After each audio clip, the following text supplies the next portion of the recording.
Just over 100 years ago, a deadly pandemic swept across the face of planet Earth, killing anywhere between 20 and 100 million people. Potentially far more than the Great War immediately preceding it.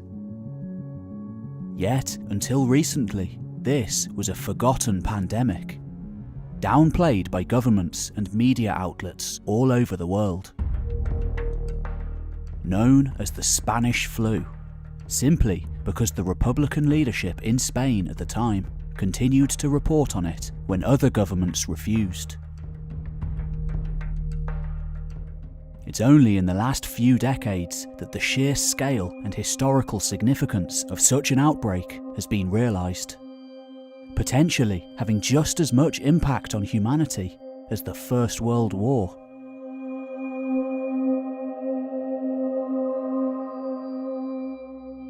Like earlier pandemics in history, all the way back to the Plague of Athens, the Antonine Plague, the Plague of Justinian, and most famously, the Black Death.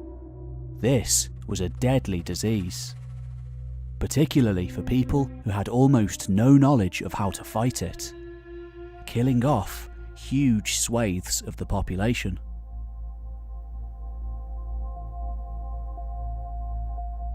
Between 1918 and 1920, somewhere between a half and 2/3 of the world's population were infected, with an indiscriminate death rate of around 5%. Nowhere near that of the Black Death, but enough all the same. In the much more interconnected world of the 20th century, the young affected just as much as the old. On a whole, the majority of people survived, which is precisely why the disease was so deadly, allowing it to spread to every corner of the globe. Yet, after the mass graves were filled, after each one of these deadly plagues in history subsided, the people returned, picked up where they'd left off, recovered. Sometimes finding themselves in much better positions than they'd been in before. After the Black Death in the 14th century, the peasantry in England, fewer in numbers and higher in demand, got a new lease on social mobility. For some historians, paving the way for the emergence of the middle class to come. After the plague in the 17th century, it's been argued that social unrest led to the success of the parliamentary system, the end of absolute power in the hands of a monarch in England.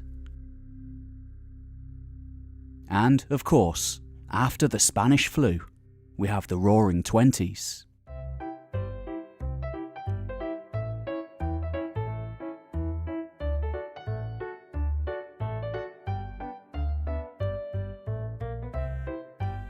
Avant-garde cinema, great leaps forward in music, literature, aviation, and art.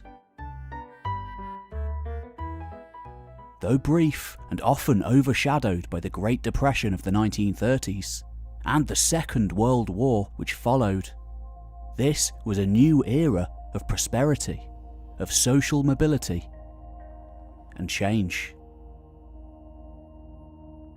So then, how did the world bounce back from the Spanish flu? Let's take a look.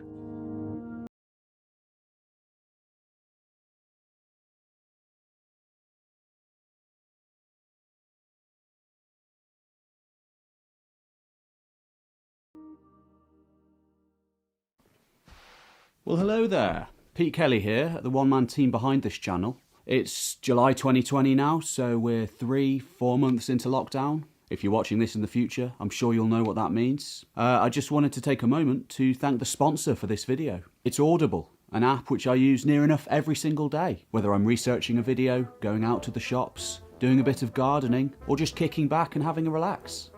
I've really been enjoying it over the last few months. Audible is probably my favourite app, and one which I use pretty much constantly to research videos. There are so many amazing audiobook titles on here, often read by the authors themselves.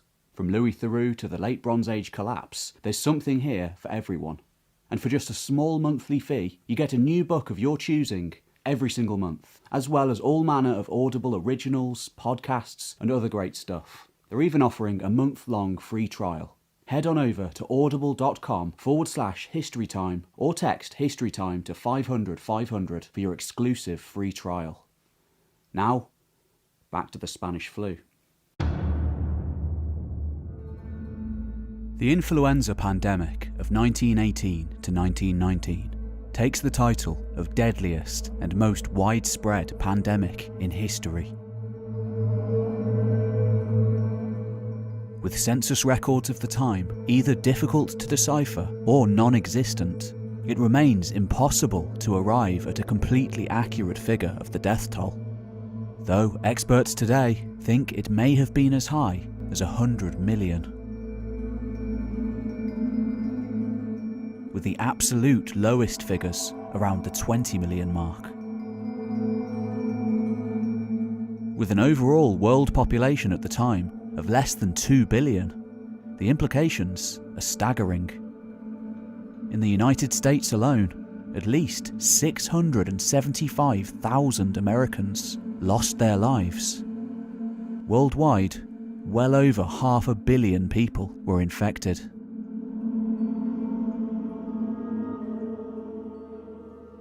Yet, somehow, despite the major global conflict and the pandemic which followed, much of the world bounced back from the damage with a fury.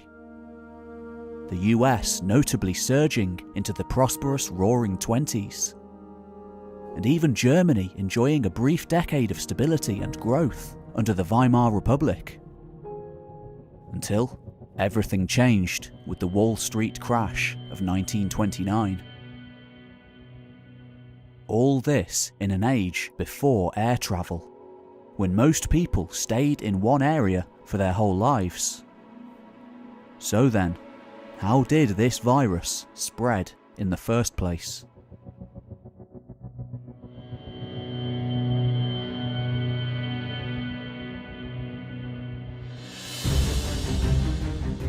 When the H1N1 influenza virus first struck, the US had been fighting in the European theatre of the First World War for more than a year. Tens of thousands of men regularly travelled across the Atlantic to the front, and production lines boomed in efforts to produce war material and combat gear. It was during this mass population movement that the first reports of illness began to appear.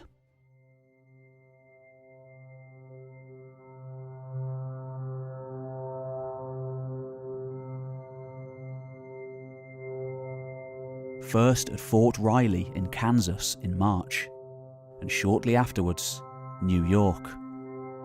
Due to the high population density of soldiers at the camp, the flu spread rapidly, quickly infecting around 1,100 people.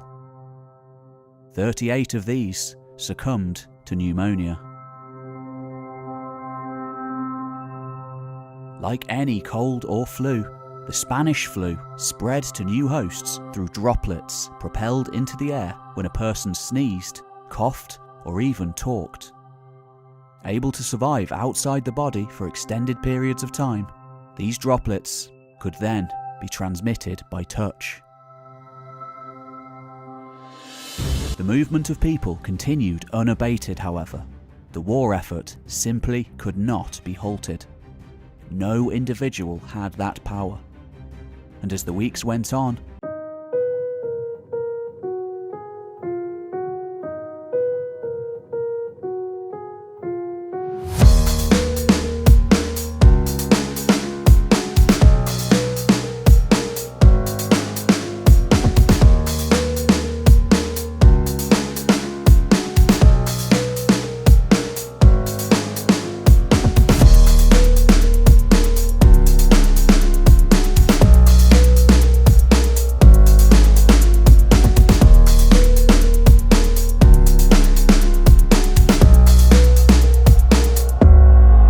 maintain high morale as the war effort swung in favour of the Allied powers.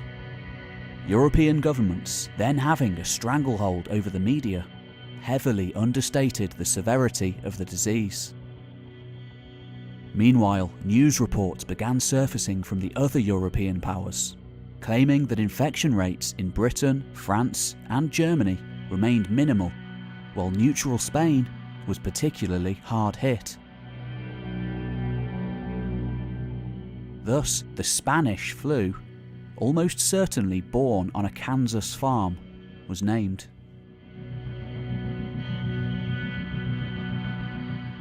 As army recruits travelled from America to Europe, and soldiers on medical leave continued to return home, the disease rapidly spread between the two continents, and before long, further afield.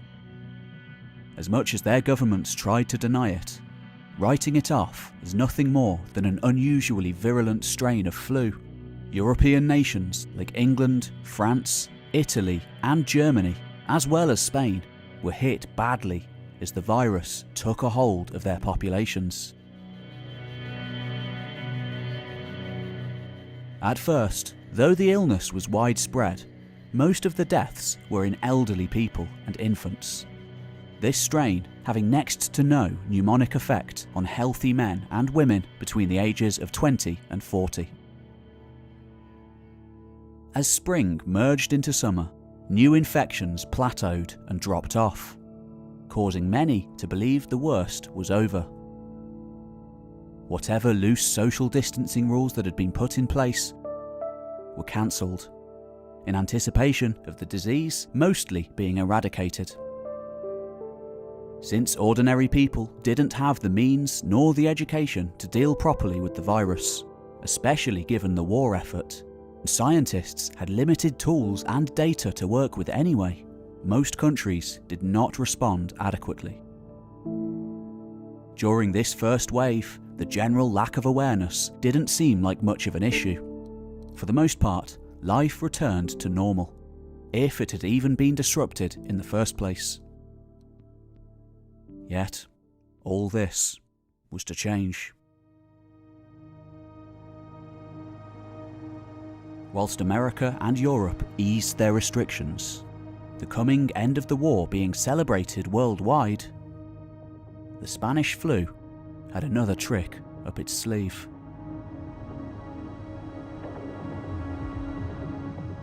In the medical camps of Europe, filled with tens of thousands of vulnerable, recovering soldiers, a much more dangerous and merciless strain was mutating. This version of the virus directly attacked the respiratory system, making it especially contagious and deadly. This strain of the flu did not discriminate, with all age groups under threat.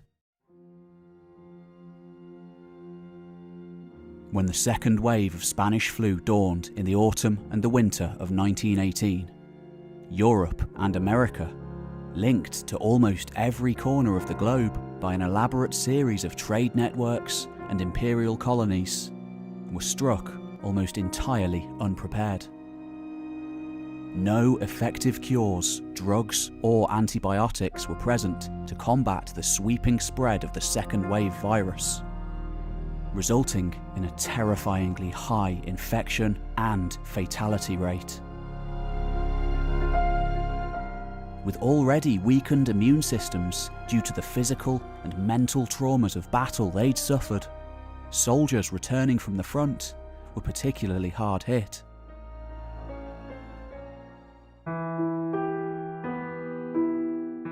Having endured all the horror of years of brutal trench warfare, often living in terrible conditions, medical professionals watched on helplessly as these men, the greatest generation, succumbed by the thousand, drowning in their own mucus as their lungs filled with fluid. Failing to implement any sort of nationwide lockdown or strategy to combat the spread, it didn't take long for this new, deadlier version of Spanish flu to take hold. Tens of thousands of deaths soon became hundreds of thousands, and finally, millions. For lack of a better option, for the most part, the Spanish flu was simply left to run its course. A vaccine wouldn't be developed until the 1940s.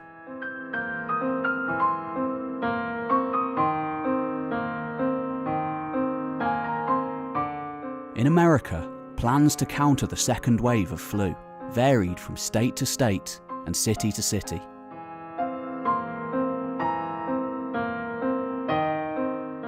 In Philadelphia, the public health director told civilians that the returning soldiers were simply suffering from flu caught on the front, and that the infection would soon be contained.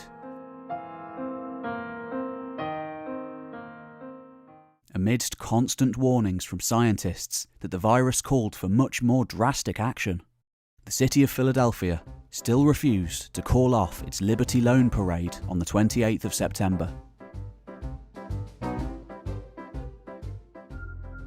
A particularly fast-acting illness, the very next day, hospitals were crammed. A few days later, the death rate in Philadelphia surged. With no more hospital beds available, infected individuals were simply turned away.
Faced with an overwhelming number of cases, Philadelphia was finally forced to close its schools, theatres and public spaces. But not before it suffered more than 750 deaths per 100,000 people, and many more infections. In comparison, St. Louis had capped this rate at about 350 deaths per 100,000.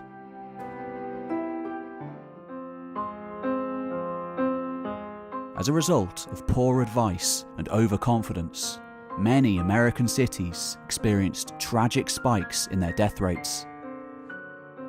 Late implementation of social distancing measures spelt death for a great deal of citizens living in urban centres, where the flu spread like wildfire through neighbourhoods, in shops and out on the streets. By the end of October, in the United States alone, more than 200,000 people had died from the virus.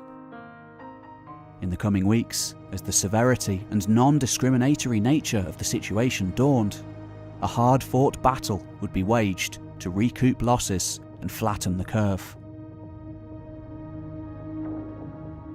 Meanwhile, bodies were piled up into makeshift morgues, and one writer complained that Philadelphia had 10 times as many bodies as coffins.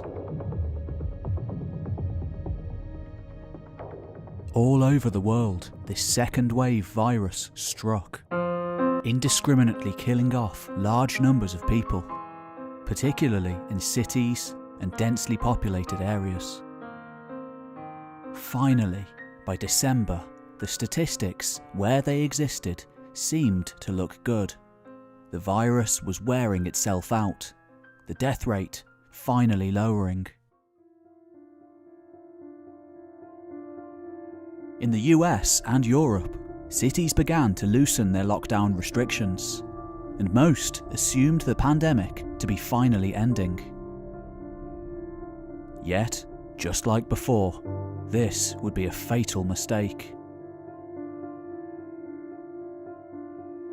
By January, a third wave of Spanish flu came thundering in full force.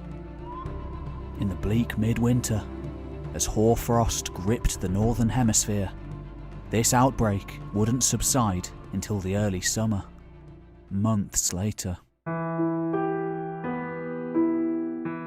Once again, a certain level of incompetence reigned as national and local leaders simply failed to act quickly enough.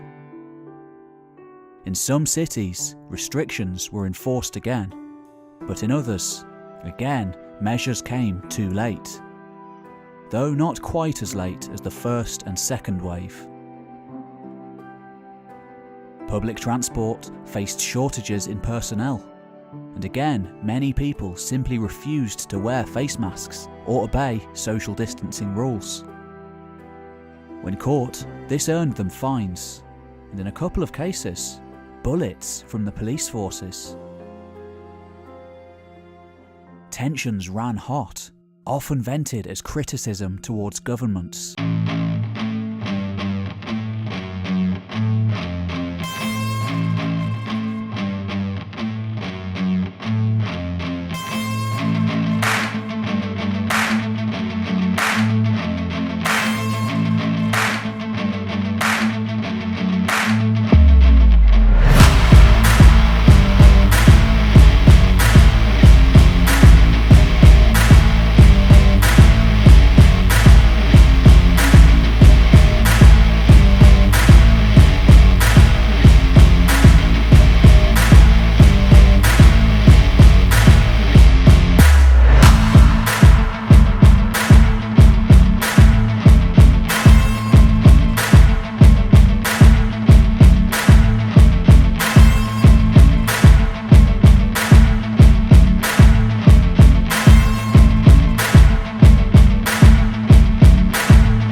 After close to 2 years, the world could move on.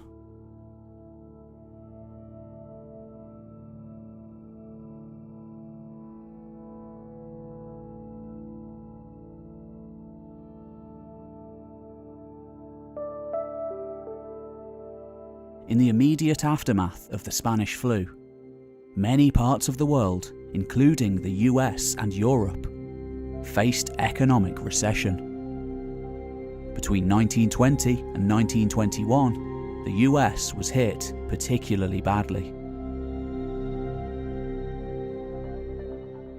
Robert Barrow, professor of economics at Harvard University, estimates that the increase in flu-related deaths reduced GDP and consumption in the US by approximately 6%, as well as increasing inflation rates in the economy.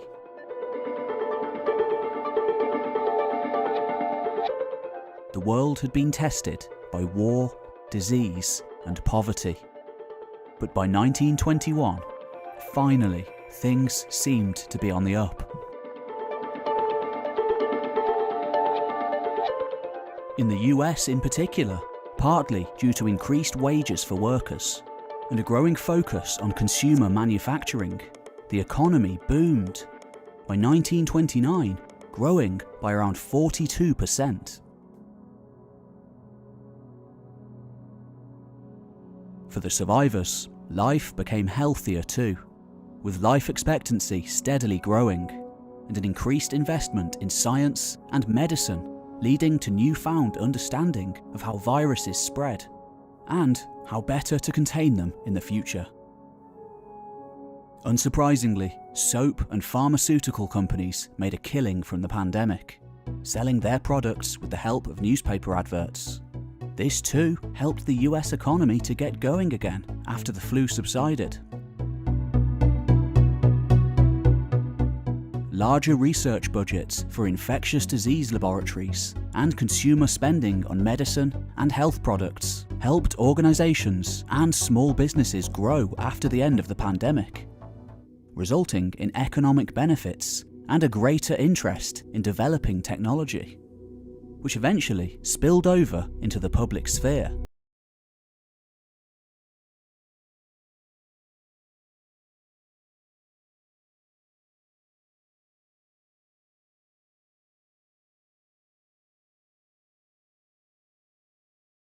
The massive production of materials like guns and artillery shells during the war further catalysed improvements in factory organisation and production line machinery, allowing automobiles, electronics, and other consumer-oriented goods to be manufactured quicker and sold at higher quantities.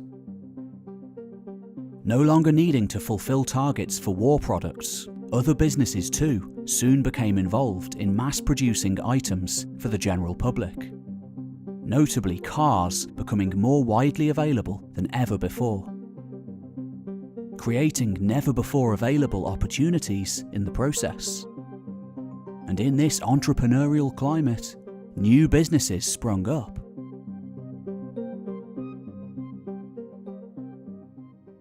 In its mid to late stages, the Spanish flu killed off millions of healthy young men and women. This, on top of the deaths from the war, resulted, in the US at least, in a shortage of workers. Those who'd lost their jobs at small or unessential businesses that had been shut down during the pandemic found new work at factories and assembly lines, where the demand for workers skyrocketed and the qualifications required were minimal. For the most part, those who wanted work could find it. And sometimes, as the power of unions grew, they could demand more for their services than ever before, increasing social mobility and eventually leading to the establishment of the American middle class.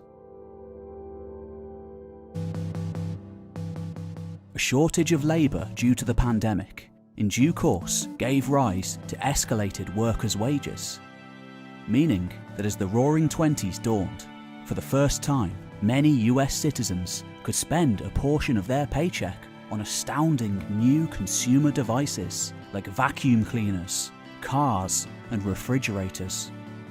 Cutting-edge appliances for the 1920s.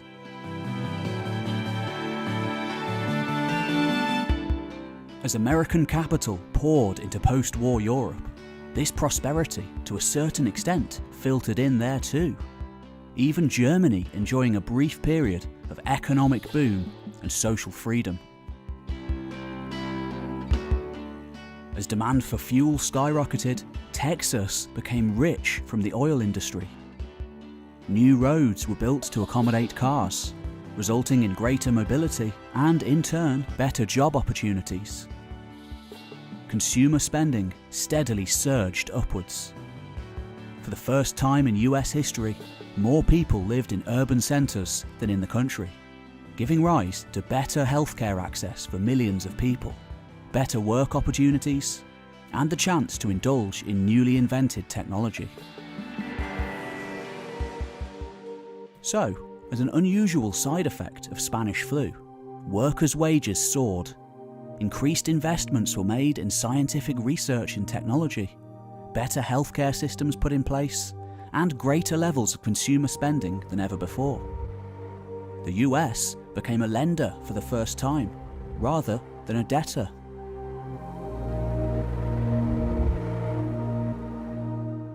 But perhaps, most of all, the influenza pandemic of 1918 to 1920 gave people a change in perspective towards their own lives, encouraging them to go out and enjoy themselves while they could. Unfortunately, this heedlessness towards the dangers of economic instability, much like the events leading up to the 2008 financial crash, would create a massive economic bubble. What goes up must come down.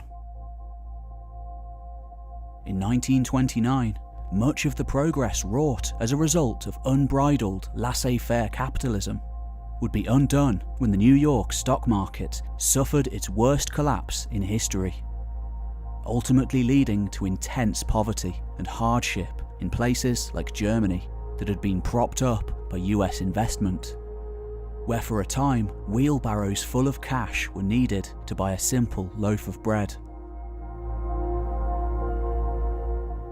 As well as American Midwest farmers who starved to death in droves.